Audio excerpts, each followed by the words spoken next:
Hello, I'm Stephen Olson, and welcome to Spirit Basics. This is the show for everyone from the beginner to the avid connoisseur of fine spirits. And I'm Jennifer Allan. On today's show, we're going to focus on blended Scotch.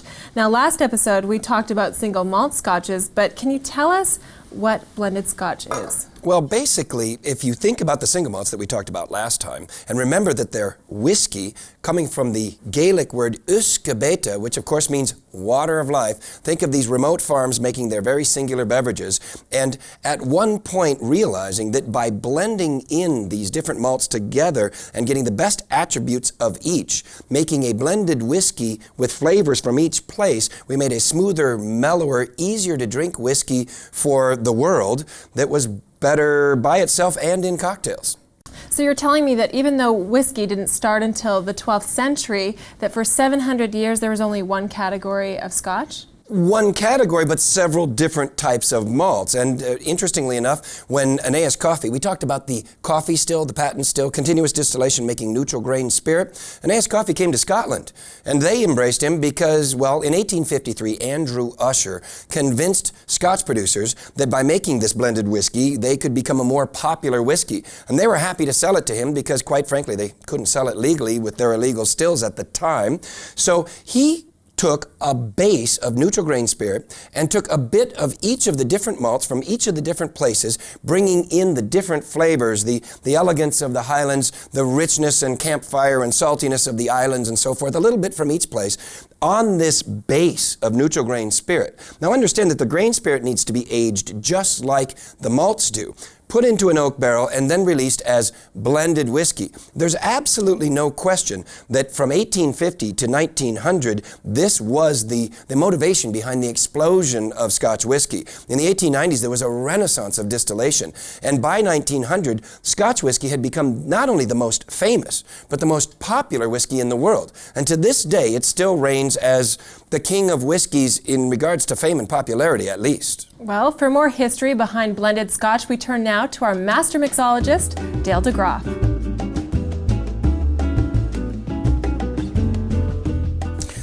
One writer once described this huge variety of blended and malt Scotches as an embarrassment of riches, and it truly is. Blended Scotch really had its beginnings, as Jennifer and Stephen so aptly pointed out, with the invention of the continuous still way back in the 1830s. The first one was created in 1853, but it really didn't take off as a serious commercial enterprise until phylloxera. Phylloxera is that terrible blight that wiped out the vineyards of continental Europe and really put an end to the wine and brandy and cognac trade that was so popular in England. And there were a couple of really smart guys up in Scotland, John and Tom Dewars, Alexander Johnny Walker, James Buchanan, who saw this as a tremendous opportunity to jump into this void created by the depleted stocks of brandy. Because the English were brandy drinkers, they didn't like this malt Scotch that came from the hills of Scotland. But these guys figured if they could take this grain whiskey that's made in Scotland with this newfangled still and mix it with some of these rougher Scotches, they could possibly come up with a commercially viable product, and boy, did they ever. Because by the turn of the 19th to the 20th century, these guys had created empires in blended Scotch, selling it in London and also selling it in Canada, which was their second biggest export market, and eventually the United States, where it took over Irish whiskey as one of the most popular imported whiskeys. It's actually, in the cocktail world, a bit of a gift because it's certainly a lot easier to mix with than a malt Scotch is. Hence the Rob Roy and the drink that I'm going to make for you a little bit later, which is called the Blood and Sand. We'll get to that when time comes. But there's another kind of blended Scotch whiskey also, by the way, which is a kind of a subcategory. It's called vatted blends, where they will take only malt Scotches and mix them together into a malt type Scotch. In other words, no grain whiskey at all. And that it's a minor category, but an interesting category. Interesting thing about blends, though, and I've noticed this being a blended Scotch drinker since the 70s. I drank Dewar's in New York City, and I still drink Dewar's as well as other Scotches, depending on my mood. Blends change as malt became really, really popular in the 80s, the 90s, into the new millennium. These guys at Dewar's saw the trend. and some of the other blended scotches. And they said, well, if we want to continue to pull our market share, let's put a little more smoke, a little more peat into our blend. And that's exactly what they did to appeal to the tastes of those malt drinkers. Blended Scotch, it's a good story. Up next, we'll take a closer look at the fascinating process behind making the world's most famous whiskey. And our roving spirit insider, Scott Hennessy, will see if he can find the secret behind blended Scotch. That's when Spirit Basics returns.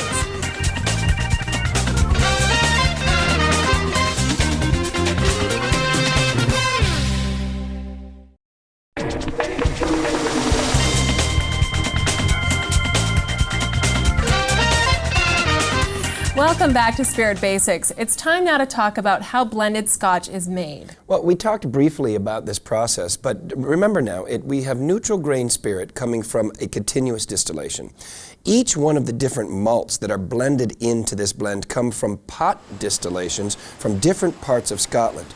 This blend needs to be aged in oak barrels for at least a minimum of 3 years, and it all has to be made in Scotland. That's part of it. Now, understand that the grain whiskey and the malt whiskeys both have to be aged. It's not like we throw a little neutral spirit in there and blend it at that point. So you're saying that they use all these single malts from all over Scotland, but how many would they typically use in a blend? Well, it's not so much how many they use, but rather what they bring. So it could be anywhere from a handful of malts to 30 or 40 even.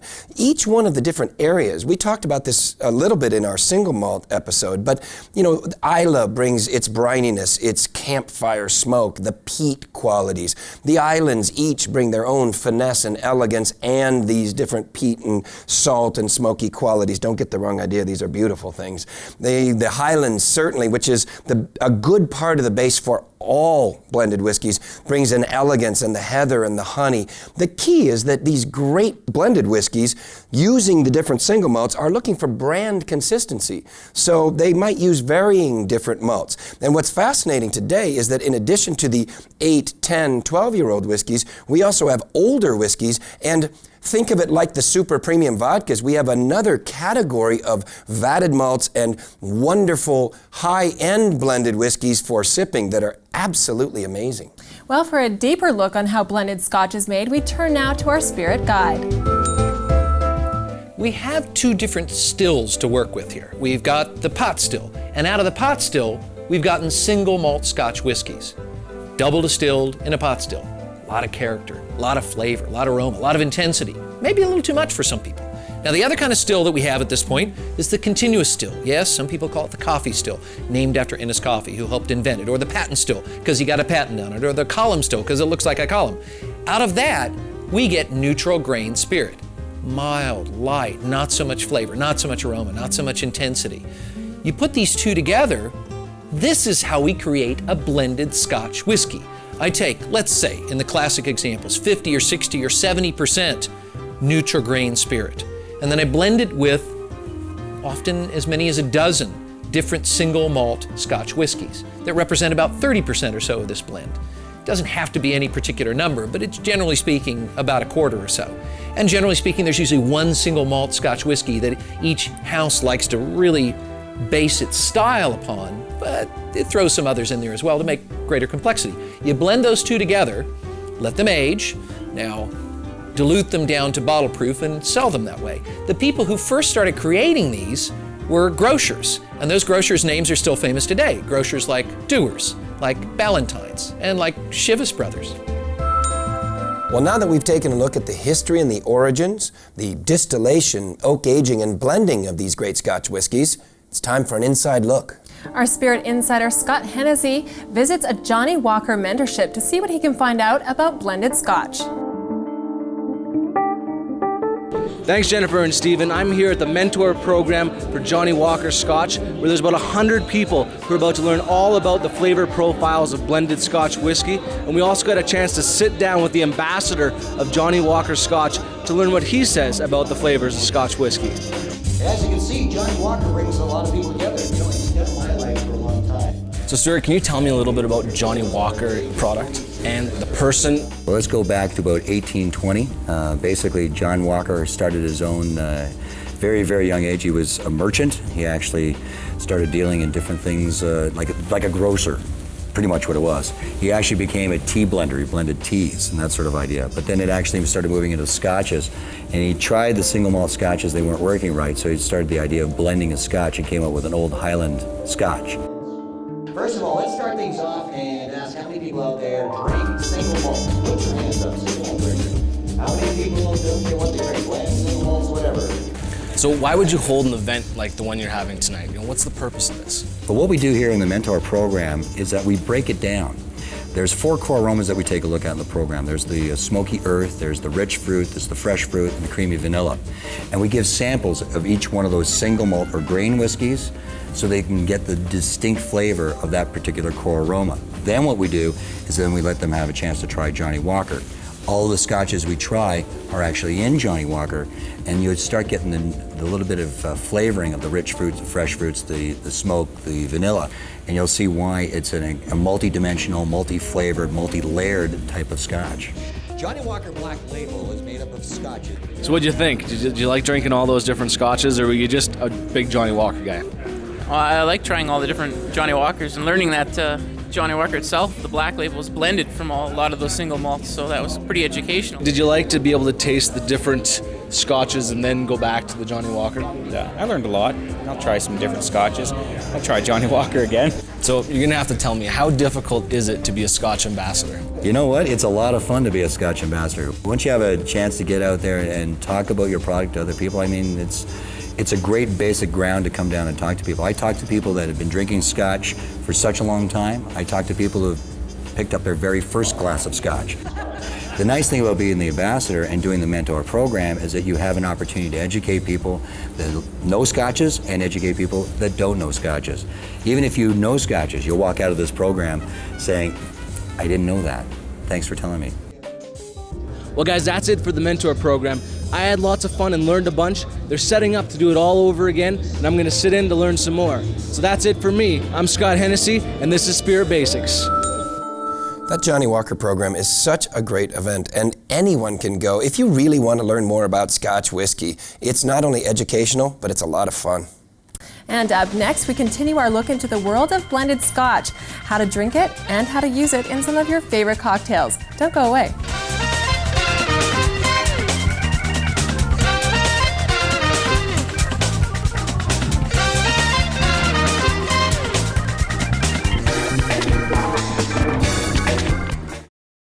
Spirit Basics is brought to you in part by Willow Park Wines and Spirits.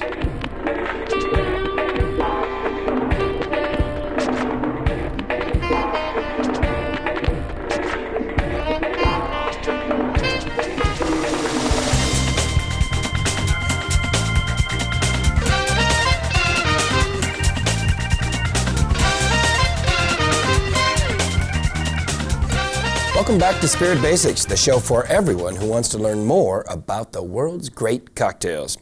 It's time for us now to take a look at how to enjoy blended Scotch. Okay, Stephen, now tell us what the major flavor differences are between single malt Scotch and blended Scotch. Well, first and foremost, let's understand that there are no rules or no regulations about how we drink this stuff, all right? And the single malt Scotches are a very singular taste. They're a very acquired taste, if you will, and for those of us who love them, we love them. The blended Scotch whiskeys are smoother, they're rounder, they're softer, they're easier to handle, and they tend to have just the very best elements from each of those single malts in this whiskey. So they make great cocktails, but they're also great to sip. Now, some purists say you have to drink it straight. Others say it's best with 1 cube. Some say a little bit of spring water to open the aromatics. I think you drink Scotch the way you like to drink anything, the way you like to drink whiskey. And don't forget, sometimes blending actually makes something that's more complex and more balanced, and that makes it better for cocktails. Well, for more on how to enjoy blended Scotch, we turn to our Spirit Advisor. You know, some people say that blended Scotch whiskey cannot be as complex as a single malt Scotch whiskey. Why? I don't get it. I mean, let's think about it. Blended Scotch whiskey, blended from lots of different single malts, okay? We blend like sometimes a dozen together, and then we put some neutral grain spirit in there to kind of soften it out. How could that not be more complex than one single malt if you've got a dozen of them there? I don't quite follow that. Well, maybe I do follow it. It comes down to this. To some degree, people say when you're starting to drink Scotch, if you're trying to learn about Scotch, it's a good idea to start with a blended Scotch whiskey. Why? Well, not because it's less complex, but because it's softer and milder. Single malt Scotch whiskeys, most of them, are sometimes pretty much in your face. Unless you're dealing with a Lowlands single malt, it can be very in your face. If you're dealing with an Islay, it can be extremely in your face, a little too much for some people. So when I smell this, the first thing I get definitely is a sort of chocolate and pear note. So there's a significant portion of Speyside Scotch that's in here. And then I get a little bit of that briny, smoky character that lets me know, yeah, I'm drinking Scotch and it's probably from Islay. Now, to me, this is a very complex drink. It is also softer and milder because it is a blended Scotch whiskey. Our master mixologist, Dale Degroff, joins us now for a look at how to make a unique cocktail using blended Scotch.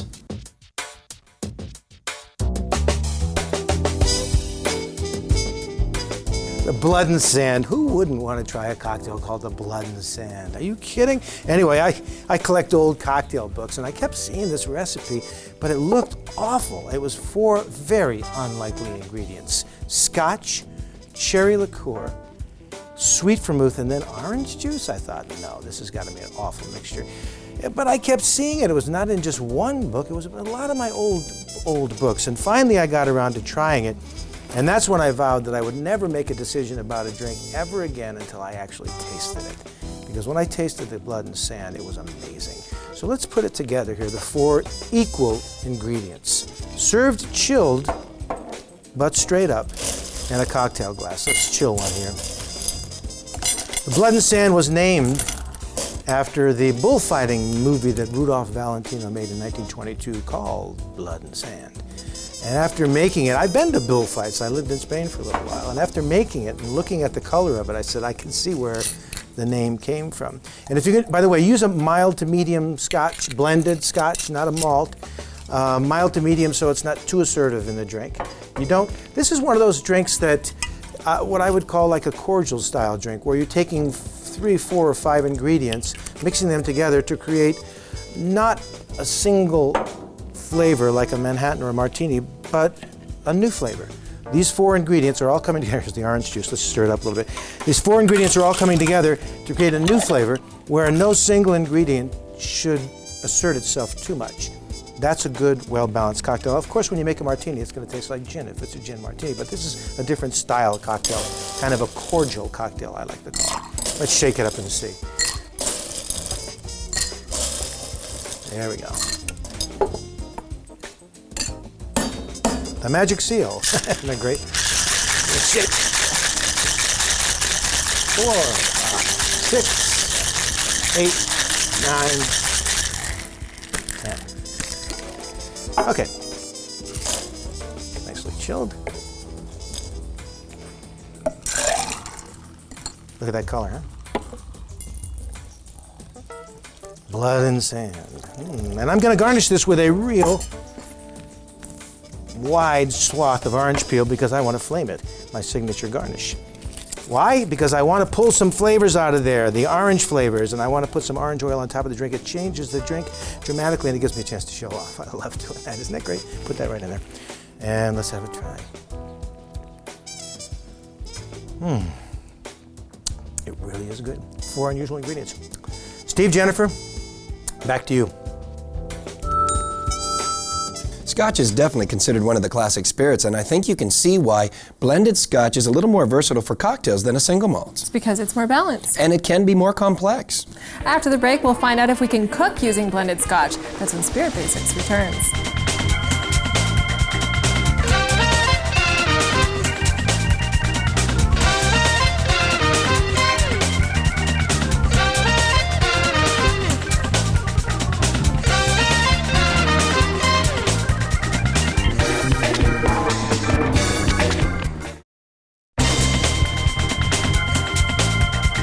Welcome back to Spirit Basics. We're in the kitchen now with our Spirit Chef, Chef Allan, thanks for joining us again. It's great to be back, Jennifer. Now, the last time you were here, we talked about recipes using single malt Scotch. Today, let's move on over to the blended Scotches. Now, a lot of people think that the blended Scotches have a smoother finish to it. So does that give us more options as far as using it in recipes? Yes, and you've hit the nail right on the head in terms of options, because as you remember, when we talked about single malt Scotch, we were concerned about overpowering dishes with peat and smoke and some of those other flavors.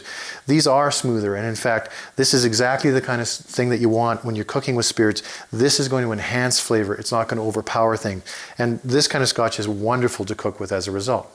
Well, we've got a couple examples of some dishes here. Can you tell us what we have here? Well, you may be surprised by the first dish. It's penny with smoked salmon. You may think, well, isn't Scotch a bit too powerful for that? But the smoke and the salmon has got its own unique sort of a taste, and what the Scotch does is it brings it out to the fore. So actually, despite the fact that this may be a seafood dish, it's a strong one, and the Scotch really does help it out. And when you put a little Parmesan cheese, it's heaven in a bowl. Well, and it smells like heaven in a bowl already. And the other dish, might be surprising to you, which is an Asian Cantonese barbecued pork dish. But with all of the flavors in that again, and we have some sesame oil, which has got a bit of a smoky taste to it as well. The Scotch brings out all those flavors, and it's really good with the pork. Pork is a good dish to use with this type of spirit. Now, I had to say I was a little surprised to hear Scotch in a Cantonese dish. Well, you shouldn't be surprised, because Scotch, like we talked about, is really good for enhancing certain flavors. And there's some really wonderful flavors in Asian dishes like, sesame oil, soy, ginger. And this is exactly the kind of thing that a spirit like Scotch will bring up. And Scotch is really popular in Asia right now, and wouldn't surprise me if a chef went in and put a little shot in the wok every once in a while. Now, because of its smooth finish, you must be able to make some pretty amazing desserts with this. Yeah, Scotch is really wonderful for dessert, and because you can cook it and you can cook it really slowly, I have a wonderful slow gooey bread pudding recipe that I'm sure you'd like. I think I would like that one. I'm definitely coming after you for that recipe. You got it. Now, if you'd like any of these recipes, all you have to do is log on to our website for more information. Over to you now, Stephen. Thanks, Jennifer. Proof that Scotch is not only great in cocktails, it's great in and with food. Well, that's it for this edition of Spirit Basics. Please join us on our next episode when we begin to explore the fascinating world of burnt wine, brandy. I'm Stephen Olson, and for Jennifer Allan and our entire team here at Spirit Basics, we'll see you next week. Skål!